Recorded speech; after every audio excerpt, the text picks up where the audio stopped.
Ivy, boses ng lalaki sa aking harapan.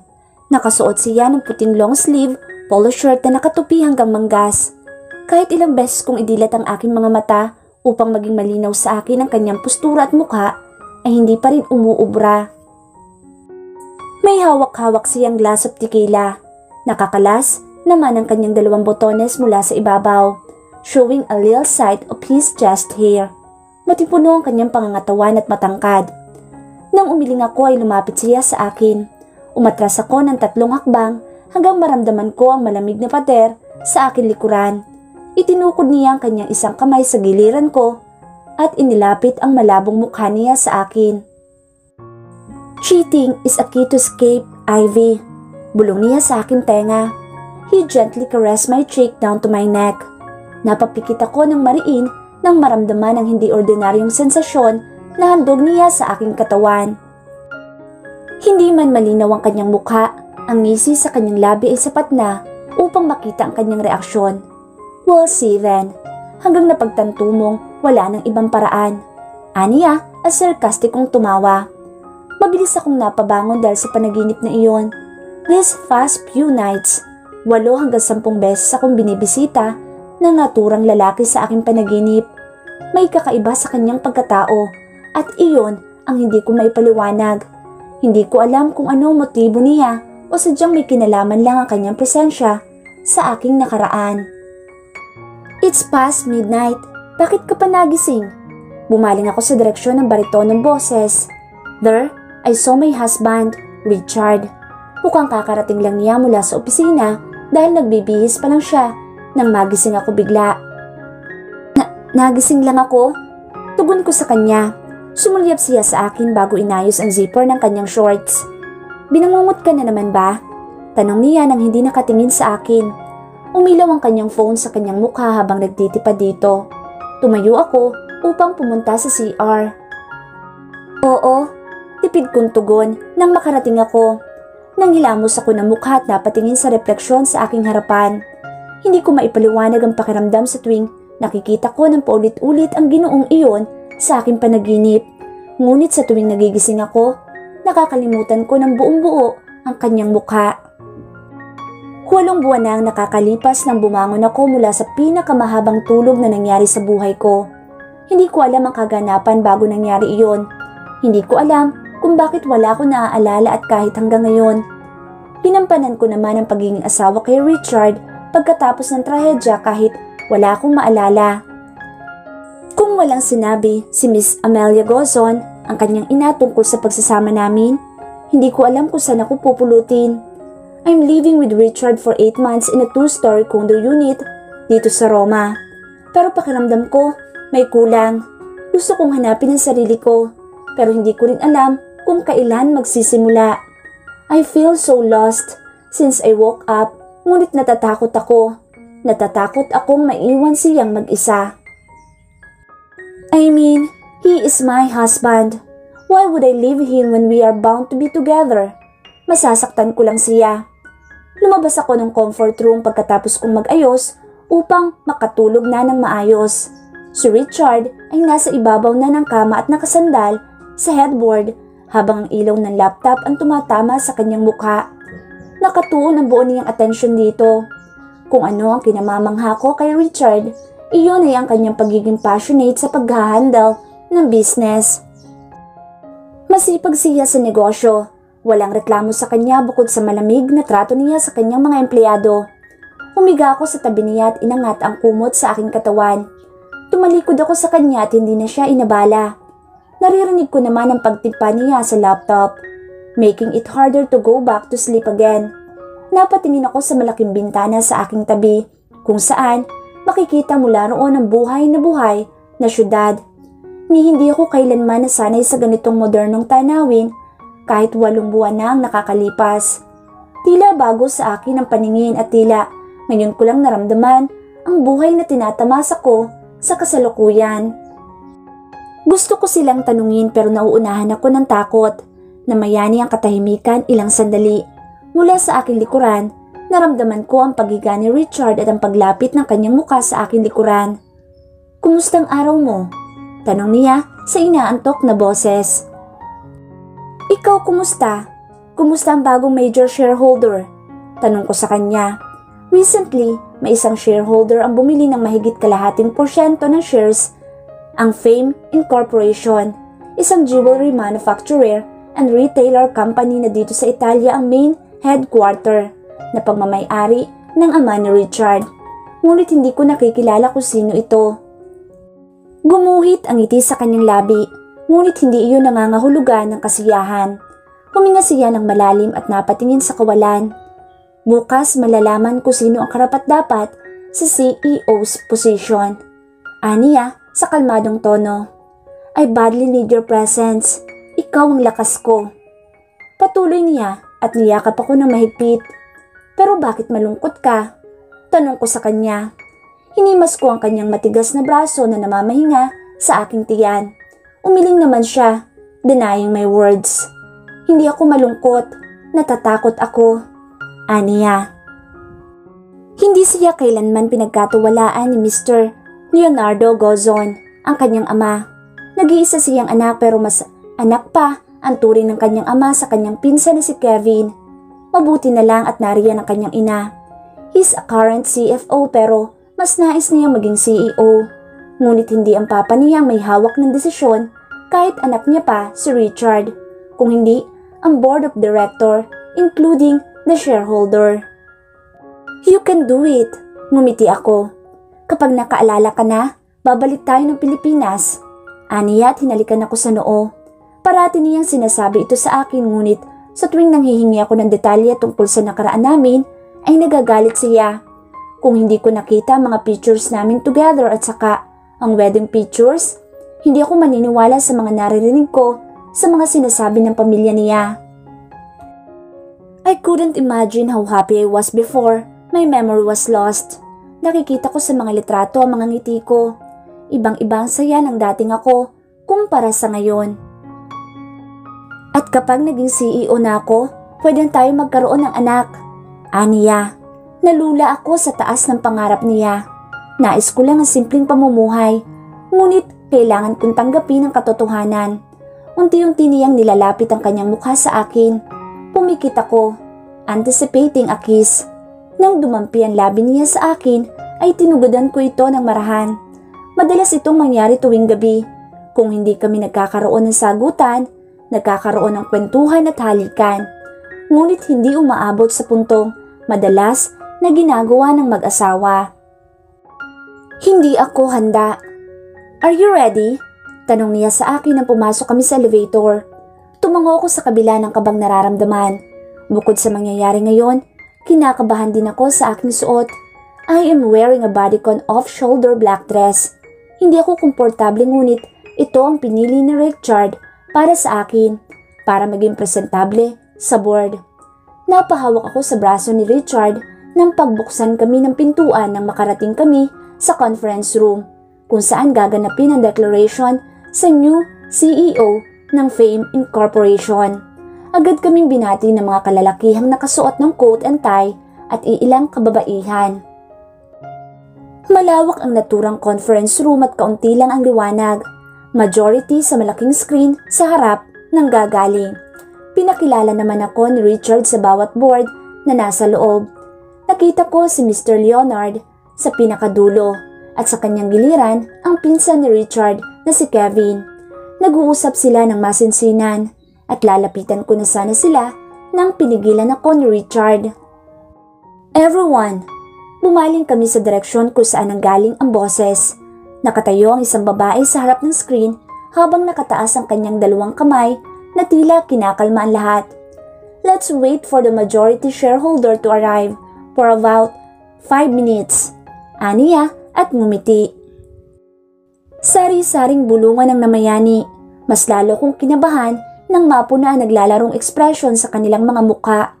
May iba ang na-excite na makita siya. Iilan sa kanila ay babae. Napahawak sa aking kamay si Richard habang abala sa binabasa sa isang dokumento.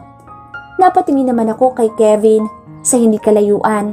Pakiramdam ko, siya ang mapipili ng board pero naniniwala akong mas malaki ang potensyal ni Richard dito. Tumayo ang lahat nang bumukas ang dalawang pinto. Naunang pumasok ang isang lalaki. "Sorry for a bit late." Anito. Mas lalo niyang binuksan ang pinto at doon pumasok ang isang matangkad at matipunong lalaki. He is wearing an all-black coat and tie. Nakahawak siya sa kanyang necktie at dumirekta agad ang malalim na mga mata sa akin. Napalunok ako ng ilang beses. Tila nakita ko na siya noon ngunit hindi ko maalala kung kailan at saan. His deep brown eyes and the way he looks gives a familiar feeling. Tiningnan ko siya mula ulo hanggang paa. Perpekto ang hubog ng kanyang pangangatawan. Sakto sa kanyang tangkad. Ang kanyang munting bigote sa kanyang ibaba ng kanyang labi ay bumabagay sa hubog ng kanyang panga at magulong buhok. I never thought that my perspective about Richard being the perfect man alive can put on shame after seeing him. Lumapit naman si Chairman Leonardo at binati ang kanyang pagdating. Nakipagkamay ang mga board at ilang kasamahang shareholder sa kanya. Halos mawalan ako ng hininga nang lumapit siya sa amin. Ngumiti si Richard sa kanya ngunit matalim na titig ang ipinukol niya dito. "This is my wife, Ivy Gozon." Pakilala ni Richard sa akin at hinawakan ako sa bewang upang bahagyang igiya palapit sa kanya. This is Clyden Gutchenko." Patuloy ni Richard. Nanlalamig ang aking kamay nang inabot ko ang kanyang kamay. Nang magdikit ang aming mga palad, bulta-bultahing kuryente ang dumaloy mula doon papunta sa aking katawan. Hindi niya patuluyang binibitawan ang aking kamay, ilang segundo ang lumipas, kung kaya't umangat ang aking mukha upang tingnan siya dahilan ng pagtama ng malalalim at malalamig niyang titig sa akin. "Ivy Gozon," aniya sa bariton ng boses. Narinig ko ang kanyang pagngisi bago tuluyang binitawan ang aking kamay. Narinig kong sinambit niya muli ang aking pangalan nang tumalikod siya sa amin. "Ivy." Bumaling ako kay Clyden Gutchenko na kasalukuyang nakikipag-usap sa isang babaeng shareholder habang abala sa harap ang head director sa pagsabi ng mga pangalan, present at wala sa mga oras na ito. Nakatuon ang atensyon niya sa papel na hawak-hawak habang ang naturang babae sa kanyang giliran ay abala sa pagpapahayag ng salita. Napaiwas ako ng tingin na bumaling siya sa akin o kay Richard. Nagkunwari akong walang nakita at bahagyang tinakpan ang aking mukha gamit ng aking palad. "Does your wife work with you in the office?" Bumaling ang lahat kay Clyden nang magsalita ito. Bigla namang tumahimik ang lahat. Nakatingin siya kay Richard. Sumulyap ang aking asawa sa akin bago sinagot si Clyden. "No, she's a full-time housewife." Nagkaroon ng mahinang tawa. The head director in front somewhat looked offended when Clyden interrupted his speech. "You should at least let her. It's fun, Richard." Singit ng isang babae at tumango sa sariling sinabi. Bahagyang yumuko si Richard at hinawakan ang aking kamay mula sa ilalim ng mesa. Pinisil niya ito ng kaunti. "Continue, sir." Ani Clyden and seated comfortably in his chair habang hindi inaalis ang ngisi sa kanyang labi. He glanced at me again dahilan ng lalong pagbilis ng pintig ng aking puso. Nagkaroon ng mainit na argumento sa pagitan ng board habang si Clyden ay nakahilig lamang sa sandalan ng kanyang upuan. Kasalikop ang kanyang dalawang palad at nakikinig lamang sa kanya. Kumpara kay Richard na parating conscious sa sarili, siya naman ay looking arrogant at mukhang mataas ang confidence sa katawan. "Kevin is the best fit for the CEO's position," ani ni Chairman Leonard habang tinatapik ang likuran ni Kevin. Sumulyap naman si Kevin kay Richard, checking his cousin's reaction. Gayon din ang ginawa ko. Kitang-kita ang bakas ng disappointment sa kanyang mukha. I know how much effort he puts up in the company. I witness all of them every time he works at night. Gumuhit ang ngiti sa aking labi at hinawakan ng kanyang kamay na nasa ibabaw ng lamesa. Nahagip ng mga mata ko ang pagsulyap ni Clyden dito bago inangat ang mga mata sa akin at bumaling sa head director. 10%, 15% of losses from the last 2 years isn't acceptable. Ani ng isang member of the director. "Just so you know, Clyden had doubled their business strain within 4 years. Ani naman ang isang babae. Tumango naman ang lahat, sang-ayon sa kanyang sinabi. Wala akong naiintindihan sa kanilang pinag-uusapan. Basta ang alam ko, they are comparing Clyden and Kevin achievements in business. Mas lalo akong naliliwanagan kung bakit natatakot si Richard at nais niya akong sumama sa kanya. Hindi man lang siya kumibo nang marinig ang mga hinaing ng bawat isa. Richard, I called him. Tumingin siya sa akin ngunit agad ding ibinalik ang kanyang paningin kay Clyden. Baka sa kanyang mga mata na hindi niya matanggap na mas sumigit pa si Clyden sa kanya. Anyone can be the CEO kahit hindi mo kadugo ang may-ari. Even the one who has the largest investment, and they are all rooting for Clyden. Pagkatapos ng mahabang araw ng pagpili, sa wakas, sinabi na ang nais nilang maging CEO. Kahit si Mr. Leonard ay suportado ang desisyon ng Board of Directors. Congratulations, Clyden Gutchenko. You are the new elected CEO of Fame Incorporation. Ani ni Chairman Leonardo. Lahat ay pumalakpak para sa kanya. Bumigat ang aking kamay, ngunit sa huli ay nagawa ko pa rin pumalakpak. He glanced at me, raising one of his brows. Umiwas ako ng tingin ng napuna kong nagkakatitigan kami ng ilang segundo. Tumayo ang lahat para i-congratulate siya, gayon din naman ang ginawa namin ng aking asawa. Pumunta sa harap si Clyden to give his speech. He thanked everyone, especially those who voted for him, and even those who didn't, still included on his heartfelt speech. Napatingin ako sa harap at bahagyang nagulat nang magtama ang mga mata naming dalawa, na para bang kanina pa siya nakatingin sa akin. Bakit ba ganyan siyang makatingin sa akin? Wala naman akong naging atraso sa kanya at hindi ko din siya kilala. Isa-isang nagsisialisa ng mga board nang matapos ang meeting. Tinapik ni Chairman Leonard ang balikat ni Richard. Kahit malayo ako, narinig ko ang binulong niya rito. Kulang ka pa. Nabasag ang flower vase nang makauwi kami sa aming pamamahay. Napahawak si ulo si Richard at mabilis ang kanyang paghinga. Halatang dismayado siya kanina at inilabas niya ang kanyang hinanaing nang makarating kami ng kondo. Mabilis akong tumungo sa drawer at nanginginig ang aking kamay dahil sa kaba habang hinahanap ang sigarilyo na madalas ginagamit ni Richard. Lumapit ako sa kanya at ibinigay nang mahanap ko ito pati na ang lighter. Habang sinisindihan niya ito ay kinakalas ko naman ang kanyang necktie. Natatakot siya minsan ipaliwanag ang kanyang hinanaing at kapag hindi umayon ng kapalaran sa kanyang kagustuhan ay nagagalit naman siya. Tinapik ko siya sa kanyang balikat without saying anything hanggang kumalma siya. Bumagsak ang aking balikat at huminga ng malalim. Napahawak siya sa kanyang batok at dali-daling pumanhik sa itaas. Naiwan ako sa hapag kasama ang usok mula sa sigarilyo na kanyang ibinuga. Doon ko nalaman na binili ng Gutchenkong iyon ang majority ng stock ng Fame Incorporation, making Fame be one of his business divisions. Kaya pala problemado si Richard nitong nakaraang araw na halos hindi siya makausap dahil sa kanyang malamig na ekspresyon sa muka. He wanted Fame to be independent pero sa tingin ko, sinadya yun ng kanyang ama since alam niyang magiging successful ang Fame under Clyden Gutchenko's guidance and management. Richard is selfish, ayaw malamangan at hindi gustong mapagsabihan. Pero sa kabila ng lahat ng iyon, mabait siya sa akin. Hindi niya ako kailanman pinagbuhatan ng kamay kahit minsan natatakot ako sa kanya. He has my support no matter what. Napatingin ako kay Richard at bahagyang napangiti. Natutulog na siya ng mahimbing. Itinaas ko ang kumot na nakabalot sa kanyang katawan at saka ko kinuha ang pakete ng sigarilyo sa tabi ng kama. Aalis na sana ako nang hindi sinasadyang natabig ko ang mga papeles sa tabi ng pakete.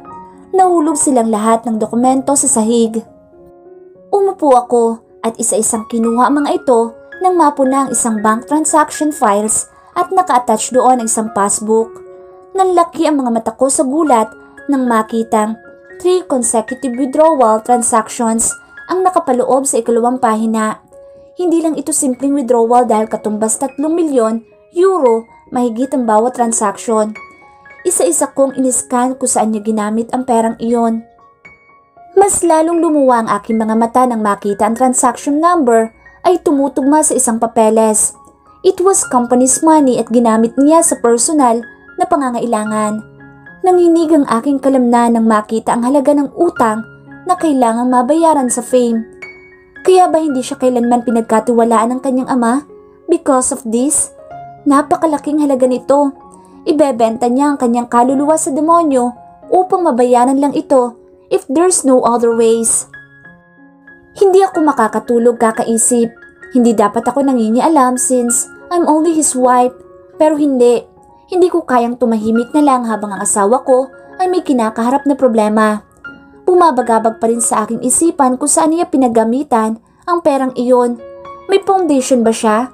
Charity or such? I need to help him kahit hindi niya sabihin. Kung gusto niya ng validation sa kanyang ama, kailangang malinis ang kanyang pangalan. Kumaway ako kay Richard mula sa hagdan nang paalis siya ng bahay for work. Kumuway siya pabalik at saka niya isinara ang pintuan. Napatingin ako sa paligid at umupo sa hagdan. Napakalaki ng bahay na ito at wala man lang akong ginagawa upang aliwin ang sarili ko. Pakiramdam ko, abala ako noon sa ibang bagay, kaya hindi nasanay ang aking katawan na manatili lang dito. Tumayo ako at tinakbo ang daan papuntang kwarto. Nagayos ako ng aking sarili. Gusto kong puntahan si Papa upang itanong sa kanya ang tungkol sa utang ni Richard sa kumpanya. Alam kong may alam siya rito base sa pakikitungo niya sa kanyang sariling anak. Isinuot ko ang mahabang cardigan at itim na close-neck t-shirt sa ilalim nito at itim na trouser, panangga laban sa malamig na panahon. Itinago ko sa bag ang mga papeles na nakita ko kagabi sa tabi ng kama. Hindi ko kabisado ang Roma. Minsan na akong naligaw na sinubukan kong mamasyal. Hindi naman ako binabawalan ni Richard na mamasyal. Kaso ang problema, takot akong maligaw ulit. Sa tulong ng driver sa kotse na aking nasakyan ay nakarating ako na ligtas sa aking destinasyon. Minu-minuto akong napapatingin sa paligid upang makasigurong hindi ako nakita ni Richard. Ngunit sigurado naman ako na wala siya dito sa mga oras na ito dahil ang sabi niya ay pupunta siya sa warehouse. Itinago ko ang aking mukha sa likuran ng aking bag nang makapasok ako ng elevator. Mabilis ang aking hakbang nang makarating ako sa floor kung saan ko mahahanap ang opisina ng ama ni Richard. Kung asawa ako, dapat may pakialam ako sa ginagawa ng aking asawa. Kahit gaano man ito kaliit, hindi yung mananahimik na lang ako sa bahay na parabang walang nangyayari sa kanyang trabaho. Huminga ako ng malalim at kumatok sa pintuan. Hindi ko alam kung papaunlakan ako gayong wala naman akong appointment sa kanya. Come in. Narinig kong boses mula sa loob. Pinihit ko ang doorknob at unti-unting pumasok sa loob. Nang maisara ko ang pintuan ay humarap ako ng tuluyan sa table. Lumuwa ang aking mga mata sa gulat nang mapunang hindi si Mr. Leonard ang nakaupo roon kung hindi si Mr. Clyden Gutchenko. Nakahilig siya sa sandalan habang nakasalikop ang kanyang dalawang kamay.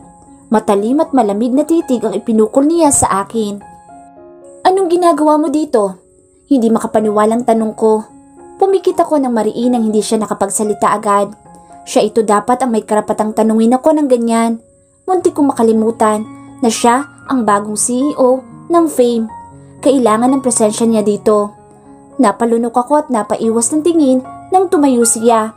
Ang kanyang dalawang kamay ay nasa kanyang bulsa at nakatingin siya sa labas ng malaking bintana. Should I be the one to ask you that question? Tanong niya sa malamig na tono. Sumulyap ako sa kanya. Hindi ko alam kung bakit pero pakiramdam ko matagal ko na siyang kilala. I'm sorry, babalik na lang ako kung nandito na si Papa. Ani ko at pinihit ang doorknob pero halos mapatalon ako sa gulat nang pinigilan niya ang doorknob. Kahit hindi naman direktang nakahawak ang kanyang kamay sa akin, bolta-boltahin namang kuryente ang dumaloy sa aking katawan nang magdikit ang aming mga balat. Sinadya niyang ipadausdos ang kanyang kamay paitaas sa aking braso. Agad akong napabitiw sa doorknob at kunot noong napatingin sa kanya. Tumingin lamang siya sa akin, bahagyang nakangiti ang kanyang mga mata. Bakit? Para saan siya nasisiyahan? Pumunta ka sa bahay nila kung gusto mong makita si Mr. Leonard. Aniya, as what I observed from your reaction, may napag-alaman kang isang sekreto. Patuloy niya. Ang pagkunot ng aking noo ay unti-unting napawi at napalitan ng pagkabigla. Hindi niya dapat malaman ang tungkol sa pagdukot ng salapi ni Richard sa kumpanya. Ivy? Pangungumpirma sa akin ni Clyden. Hindi ko alam kung ilang beses kong inilayo ang mata ko sa kanya para hindi siya matingnan. Para bang nakakasilaw at nakakapaso sa tuwing kami ay nagkakatitigan. Aalis na lang muna ako. I'm sorry for interrupting your work, sir. Sinubukan kong tumalikod pero mabilis na humarang ang kanyang braso sa aking harapan. Kinukulong ako para hindi ako tuluyang makalabas ng office. Mabilis akong bumaling sa kanya. Sorry isn't enough, Ivy. We can talk about it. Responsibilidad ko naman ang mga concerns ni Mr. Leonard as newly hired CEO. Wika niya. Pumikit ako ng mariin at yumuko. Hindi lang ang mukha niya ang pamilyar sa akin, pati na din ang kanyang amoy at boses. I bet it is about the consecutive withdrawal of the company's fund.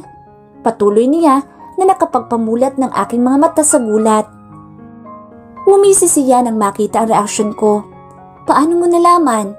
Hindi ko tinapos ang aking katanungan. Malamang, malalaman niya ang tungkol doon lalo na't ite-take over sa kanya ang responsibilities bilang isang CEO. Hindi ko alam kung paano natago ni Richard ang tungkol sa lahat.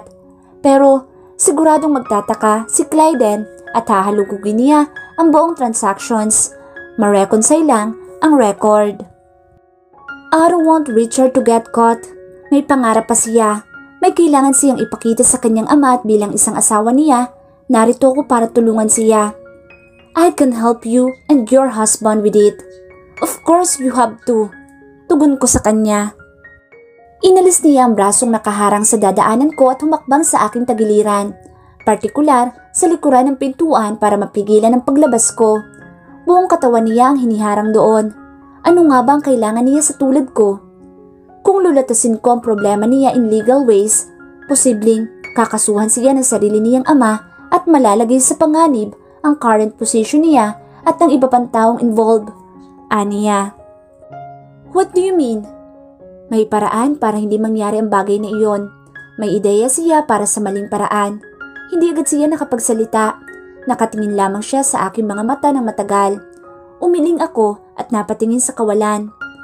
Isa lang ang hinihiling ko. Sana manatiling sekreto ang lahat ng ito. Pakiusap ko sa kanya.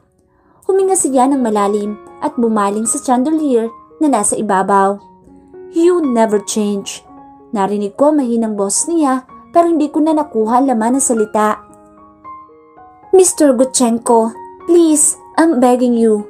Pagmamakaawa ko at hindi ko na namalayan ang paghawak ko sa kanyang braso.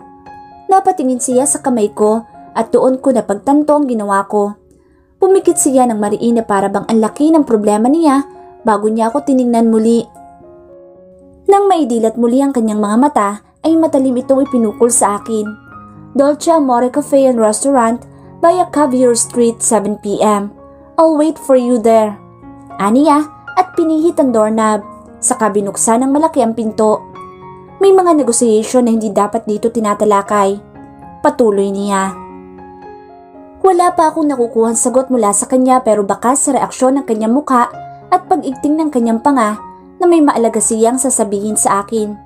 Hindi ko alam kung bakit namin tatalakayan ang mga bagay na iyon. Madali lang naman ang sagot. Oo, tutulungan niya si Richard o hindi at hahayaan niyang malaman ng ama nito ang anomalyang ginawa ng asawa ko. Para saan madali lang sagutin ang mga bagay na iyon? Hindi ko alam kay Clyden. Parang nahihirapan siya. Kumuha ako ng note at nagsulat ng paalala saka ko ipinatong sa ibabaw ng nakatakip na pagkain. Huminga ako ng malalim, mga ilang sandali. Hindi mawari kung bakit napaka-importante sa akin ang isalba si Richard mula sa kahihiyan, mula sa pangmamalupit ng kanyang ama sa kanya. Siguro dahil isa ako sa mga saksi kung paano siya maliitin ng ama despite everything he worked hard on his company.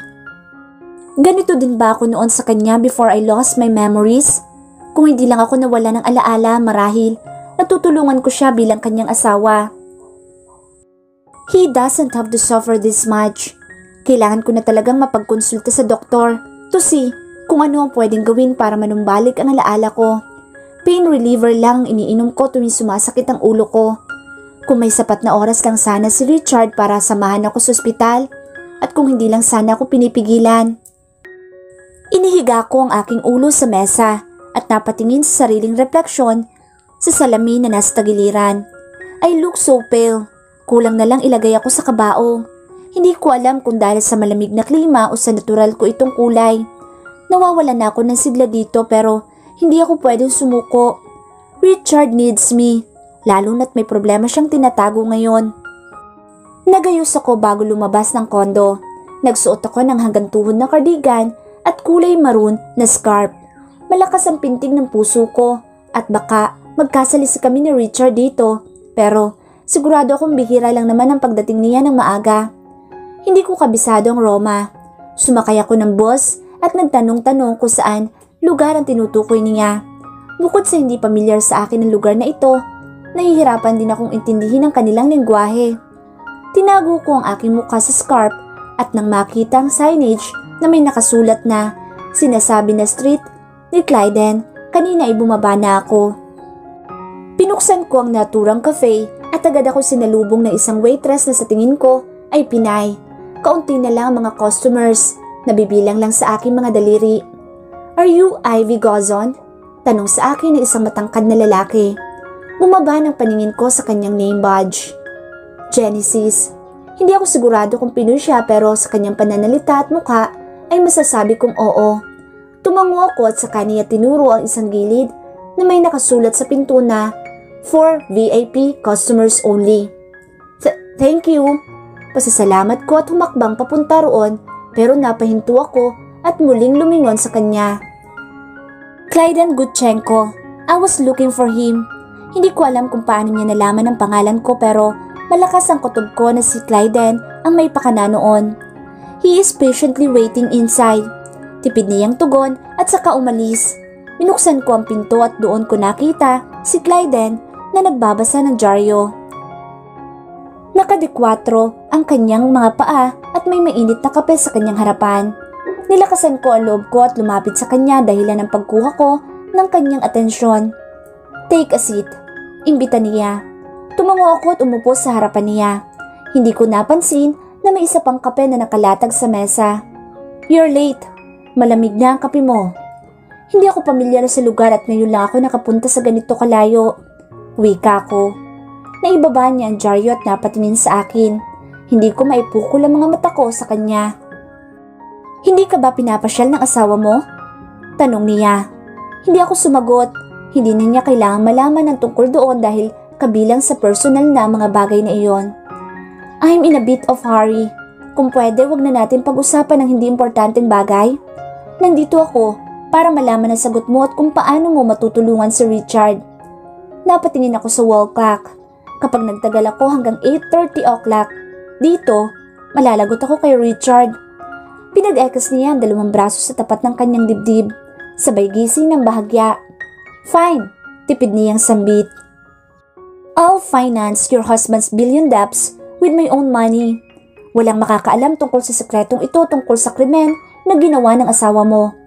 Agarang nilapit ang mukha sa akin at tiningnan ang aking labi. Mabilis akong lumayo nang mag-init ang aking mukha sa kanyang ginawa. "If you agree to have sex with me." Napahigpit ang hawak ko sa aking baso. Uminit ang dugo ko nang marinig ang sasabihin niya at binabala ko na sanang itapon ang laman nitong kape sa mukha niya dahil sa kabastusan na lumabas sa kanyang bibig. Nang napatingin siya sa kamay ko bago iniangat ang paningin sa akin. "Ayaw kitang gyulatin pero minamadali mo ko," aniya at nagkibit balikat na parabang walang ibang choice kung hindi ang sabihin iyon. Hindi ako makapaniwalang may ganitong klaseng lalaki na desente kong manamit pero kasalungat ang pag-uugali na nabubuhay sa mundo. "Ivy, I'm not forcing you to accept it." Patuloy niya pero ang kinaiinis ko ay ang pagngisi ng kanyang labi. God, hindi makapaniwalang sambit ko. Kinagat ko ang aking labi at umiling. "I'm not a prostitute, Clyden. Hindi ako katulad ng ibang babae sa tabi-tabi na madaling makuha sa pera." Pahayag ko. "I will never betray my husband." Pumikit siya. Kinakalma ang kanyang sarili at nang muling pagkadilat ng kanyang mga mata ay direkta at matalim itong tumitig sa akin. Yes, I know you can't. Tumatangong Anya. Bumaba ang paningin niya na para bang may naaalala siya. Madali akong kausap, Ivy. Kung hindi mo gusto, wala akong magagawa. Pero binabalaan kita. Hindi ko pwedeng hindi aksyonan ang ginawa ni Richard. Anya at tumayo. Matagal at matalim niya akong tiningnan. Mahal mo ba ang asawa mo? Hindi ako nakapagsalita sa tanong niya. Kahit ako ay nalilito kung mahal ko ba siya, kaya ako nagmamalasakit sa kanya. Bakit natahimik ka? Tanong niya at ngumisi. Maya-maya ay naramdaman ko ang kanyang hintuturo sa aking baba at pilit na iniaangat ang aking ulo. Kung hindi, madali lang gawin ang offer na to. This would also benefit you. Trust me. Mahinang sabi niya. Mahigpit kong naikuyom ang aking kamao at muling umiling. Lend me your money. Ibabalik ko hanggang may pera na ako. Ani ko. Napaiwas siya ng tingin na tumawa. Halos tumugo ang labi ko dahil sa pagkagat ko nito. Ni hindi man lang siya nasindak sa sariling sinabi. Naramdaman ko ang kanyang kamay na pumasada sa aking braso, paibaba sa aking mga daliri at ang init mula sa kanyang katawan nang bahagya niyang nilapit ito sa akin. Nanigas ako sa aking kinatatayuan nang umabot ang kamay niya sa gitnang bahagi ng aking katawan. Bahagyang nanunuya. Napapikit ako ng mariin. Ni kamay ni Richard ay hindi umabot sa parting yan. Ito pa nga bang lalaking ito na ilang araw ko palang nakikilala? Bakit hindi ko magawang manlaban? Para bang may bumubulong sa aking isang demonyo na hindi dapat siya saktan. Maraming beses sa ilang minuto ko siyang gustong sampalin dahil sa kapangasan niya. Pero imbes na magkaroon ng lakas na sampalin at itapon sa kanya ang kape, tila kusang nangihina ang aking isipan gawin ang bagay na iyon. You have days to think about my offer. No need to rush. Aniya at nilapit ang muka sa aking tenga. Kahit alam ko na ang sagot, bulong niya at ngumisi. Naiwan akong nakatulala sa kawalan. Nang marinig ko ang pagsara ng pintuan sa likuran, ay doon ako nagkaroon ng lakas ng loob para bumaling sa kanya at tingnan siyang humahakbang palabas. Bakit sa tono ng pananalita niya ay tila may alam siyang dapat kong malaman? Napailing na lamang ako at dismayang umuwi mga ilang sandali bago siya tuluyang umalis. Gusto kong hanapin ang sarili ko minsan pero hindi ko alam kung saan magsisimula. Paano? Kung may kadenang nakakabit sa aking leeg at pilit akong binabalik kung saan dapat ako mamalagi. Kay Richard. Dahan-dahan kong isinara ang pintuan nang makabalik ako. Agad kong inalis ang scarf at agad na nagtungo sa dining table para tingnan kung ginalaw ba ang pagkain niluto ko. Pero agad akong napahinto nang mapansin na nakabukas na ang ilaw dito. Lumabas mula sa kitchen si Richard na may daladalang bote ng alak. Agad na lumakas ang pintig ng puso ko sa kaba na baka tanungin niya ako at hindi ko alam ang aking isasagot. Pero unti-unting napawi nang gumuhit ang ngiti sa kanyang labi at lumapit sa akin. Para dampian ako ng halik sa pisngi. Mabuti naman at nakabalik ka. Akala ko, maliligaw ka na. Aniya, hindi ko naman nakalimutan ang lugar. Pagsisinungaling ko. Ni minsan ay hindi naging pamilyar sa akin ang Roma. Kumain ka na ba? Anong oras ka pala dumating? Tanong ko. Pasimpleng umiiwas sa tanong ko saan ako nanggaling at kung ano ang ginawa ko. Ikinawit ko ang hibla ng buhok ko sa likuran ng aking tenga at binasa ang aking ibabang labi nang lumapit ako sa kanya para pagsilbihan siya. Hindi na bago ang gabing ito sa naunang gabi magmula noong nagising ako. Kung hindi taga-silbi, taga-salo naman ang sigaw at reklamo niya sa kanyang ama o mga taga-opisina. Minsan naman ay pinapagaan ang loob niya tuwing dismayado siya sa kanyang sarili. 1 hour before you came.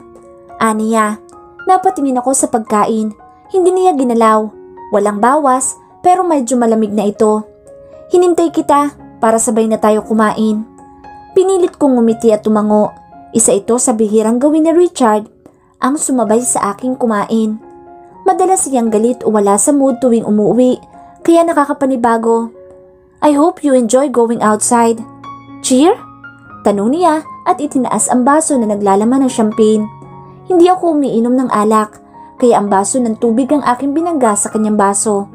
Nakahinga ako ng maluwag nang hindi na niya ako tinanong kung saan ako nanggaling. Kung madalas ko ba itong gagawin ay hahayaan niya lamang ako? Abala siya sa pagkain habang ako naman ay hindi ko maisubo-subo ang aking isang kutsarang pagkain.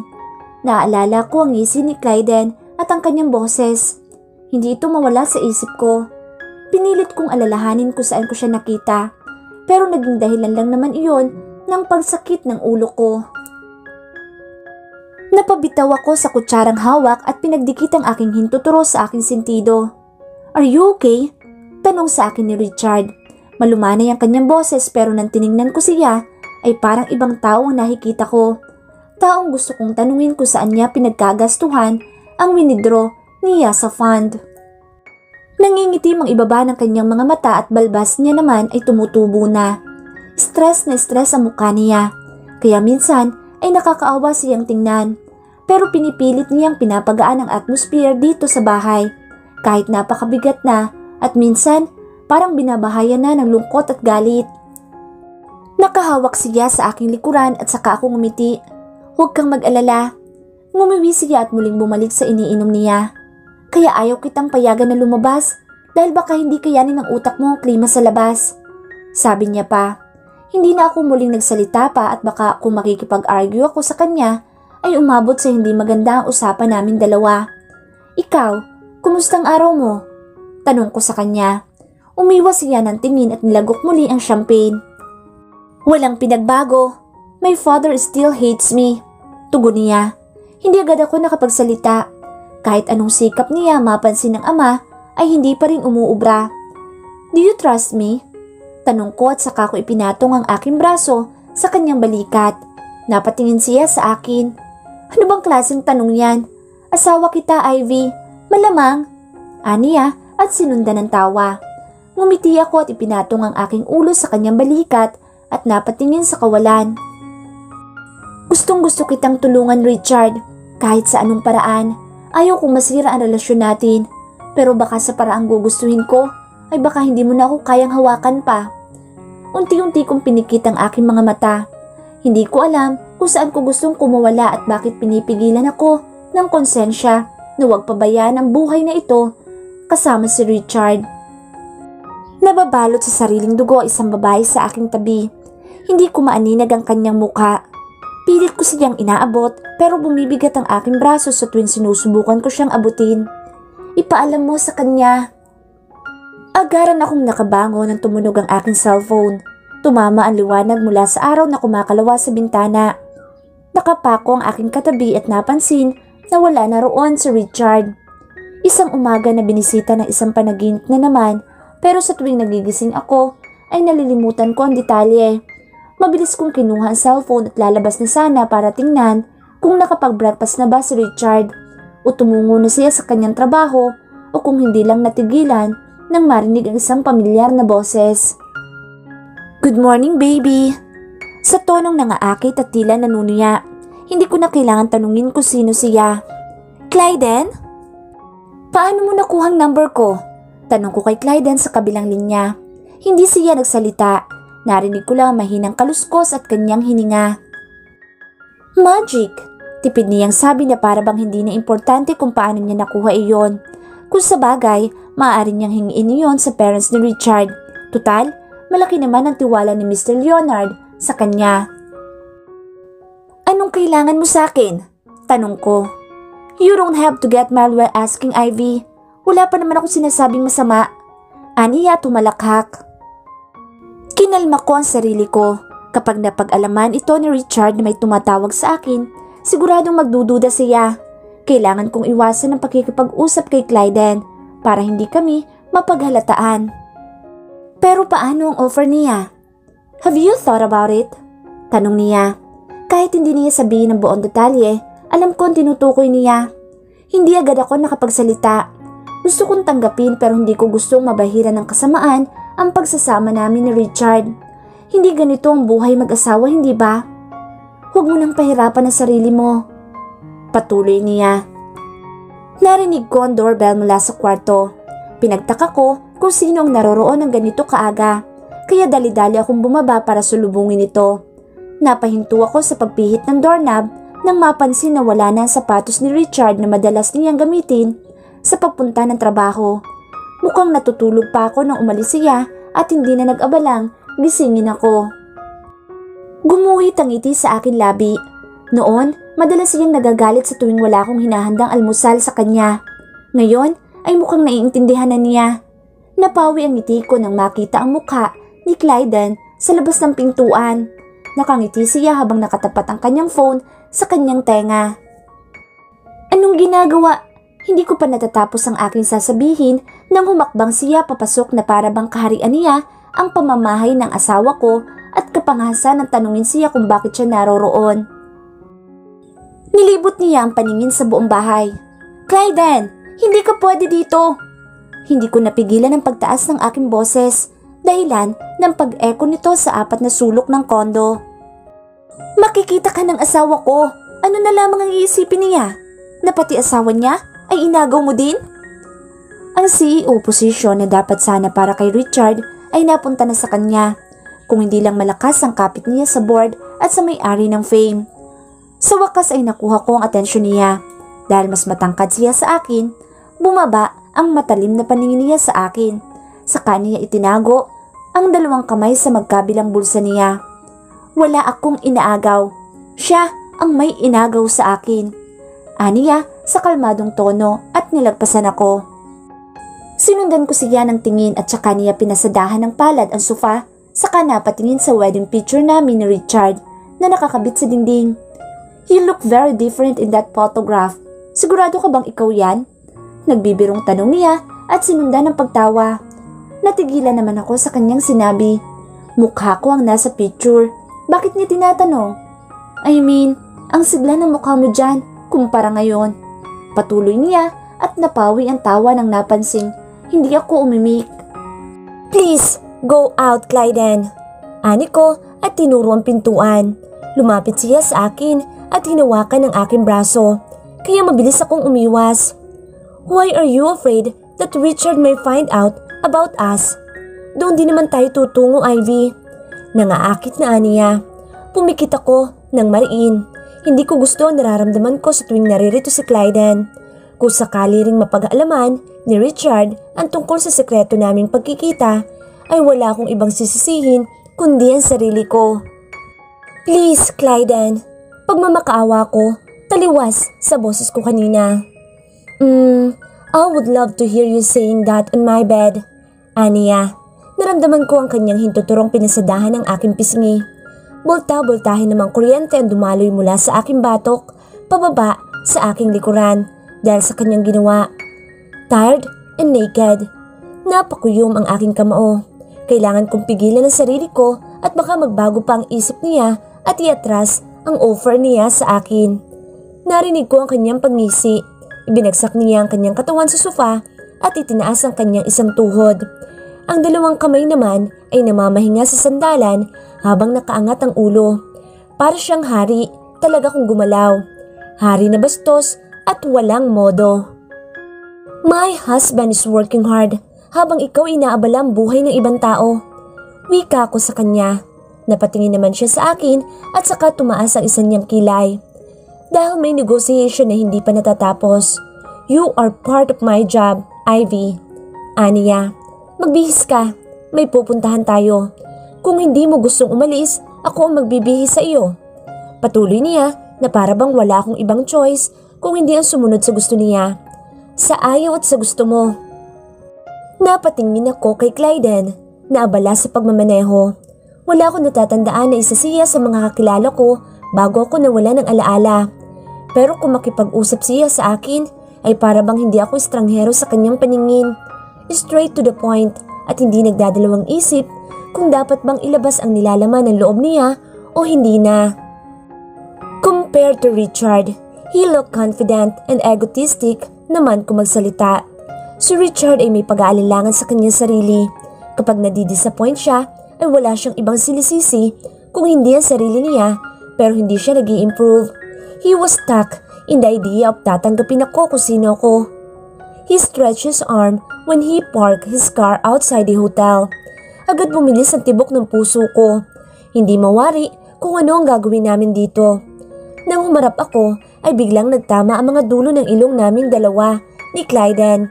Sasampalin ko na sana siya kung hindi ko lang napansin na kinakalas niya ang seatbelt ko. Napansin ko ang multo ng ngiti sa kanyang labi bago lumayo sa akin. Kahit ang pabango mo ay nagbago na din. Anong ginagawa natin dito?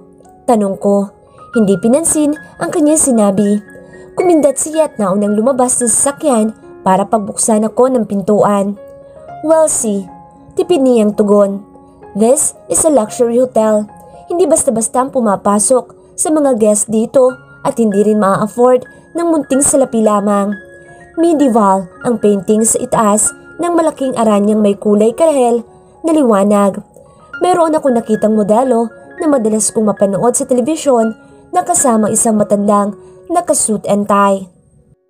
Hinuwakan ni Clyden ang aking likuran habang nakikipag-usap siya sa mga receptionist at nang matapos ay binigyan siya ng isang card. Pinagkunotno ko kung ano ang gagawin niya hanggang naglakad kami patungo sa isang mahaba at malawak na pasilyo.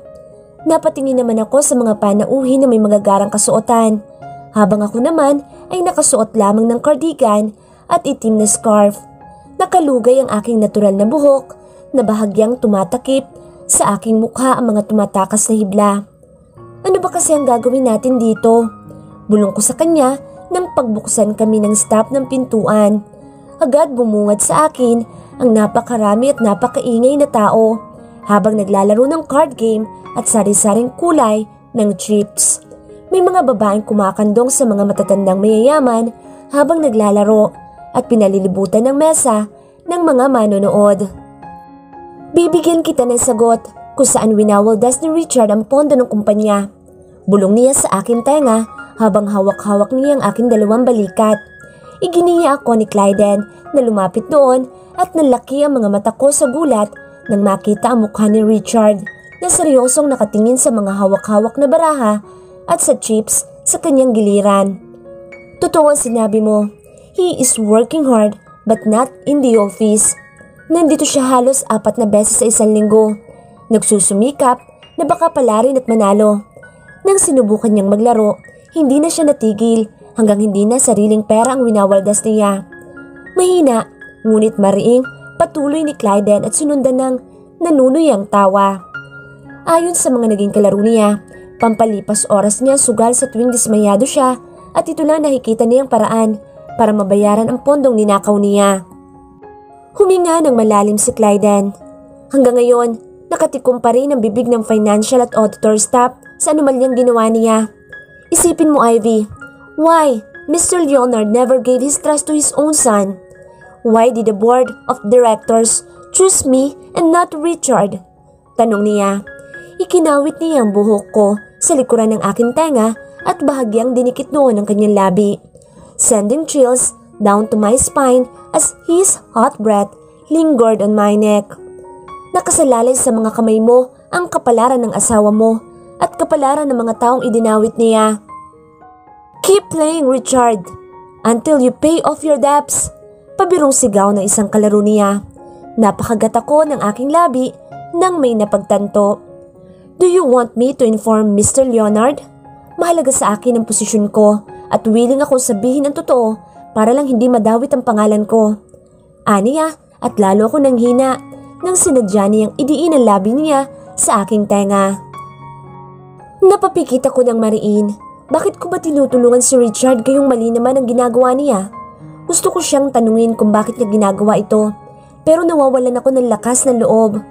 Takot at awa ang tanging nararamdaman ko sa kanya. Kung itong sugal ang naging kasiyahan niya at hindi ako, ay maiintindihan ko siya. Kung may maitutulong lang sana ako para mapagaan ang loob niya. Pakiramdam ko, ang laki ng pagkukulang ko magmula noong nawalan ako ng alaala. Hindi ko nagampanan bilang mabuting asawa sa kanya.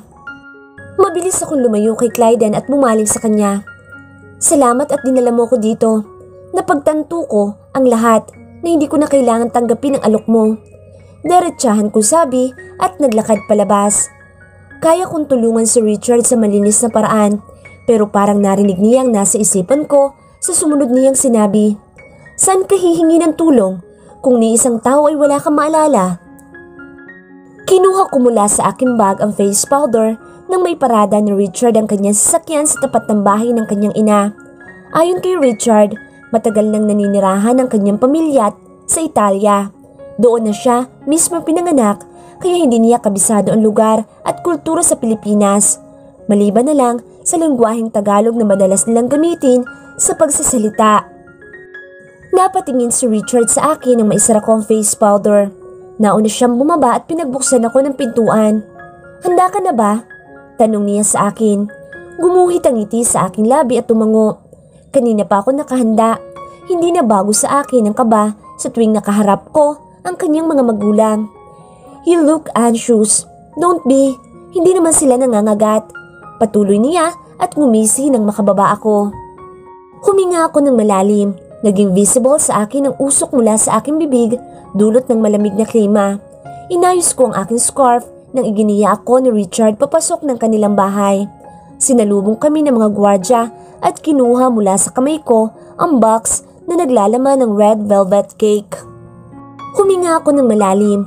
Naging visible sa akin ang usok mula sa aking bibig dulot ng malamig na klima. Inayos ko ang aking scarf nang iginiya ako ni Richard papasok ng kanilang bahay.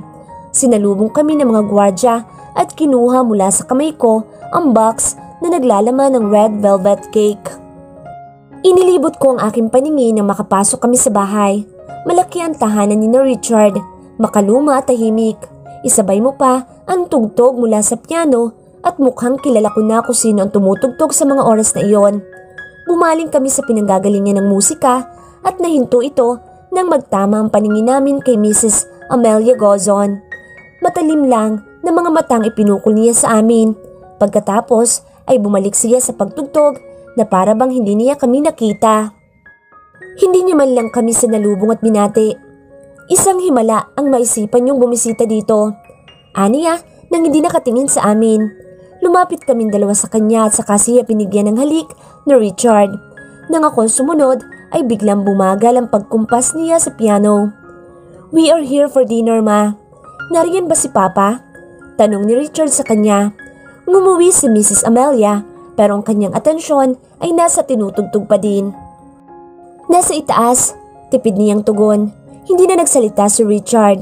Mukhang may napapansing hindi maganda sa sitwasyon. Gayunpaman, hindi na iyon binigyan ng importansya ni Richard. Ang mahalaga para sa kanya ay ang mabisita ang kanyang mga magulang. Siya lang ang nag-iisang anak ng mag-asawang Gozon kaya tahimik ang buhay ng mag-asawa sa malaking bahay na ito. Wala din kaming anak ni Richard para man lang magkaroon sila ng kasiyahan. Nang sumapit ang gabi ay naghanda na ng makakain sa hapag ang mga katulong. Dismayado ako nang makita ang pasta at beef na nakalatag dito. Hindi ako sanay na kumain ng walang kanin pero wala ako sa posisyon para magreklamo pa. Nandito ako para makihalubilo sa mga magulang niya na malamig ang pakikitungo sa akin. Kailangan ko ring makuha ang loob nila, lalo na kay Mr. Leonard sa kagustuhan na makapagtrabaho sa Fame. Iyon lamang ang tanging nakikita kong solusyon para mabayaran ang utang ni Richard. Alam kong hindi sapat ang sasahudin ko pero gagamitin kong employment status ko para makautang sa ibang constitution. Nagsimula ang kainan. Si Mr. Leonard ang nanguna sa pagdarasal. Si Richard naman ay ang naglagay ng pagkain sa aking pinggan matapos iyon. Napansin ko ang pagsulyap ni Mrs. Amelia sa ginawa ng anak bago iniwas ang tingin sa akin. "Kumusta ang buhay ninyong mag-asawa?" Panimula ni Mrs. Amelia. Napatingin naman si Richard sa kanya at ngumiti. "Okay lang naman, ma." Sagot naman ni Richard sa kanya. "I am planning to purchase a new car for Ivy." Patuloy niya. Natigilan ako at nagtatakang tiningnan naman siya ng kanyang ina. Hindi ako marunong magmaneho, Richard." Ani ko sa kanya. "Tuturuan kita." Nakikita ko ang saya sa mukha ni Richard. Ibig sabihin ba niyan ay papayagan na niya akong gumala kahit saan? Kung sa bagay, ilang buwan na akong nakakulong sa kondo namin. Hindi ko na halos masundan ang kaganapan sa labas.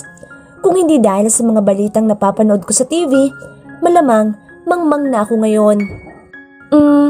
Mas mabuti pa nga, Richard." Ani, Mr. Leonard at uminom ng wine. Saka siya tumingin sa akin. Hindi mo alipin sa Ivy. Hindi mo pwedeng hawakan sa leeg ang isang tao, lalo na't may diferensya ka sa pag-iisip. Patuloy nito na siyang nakapagpatigil sa akin sa gulat.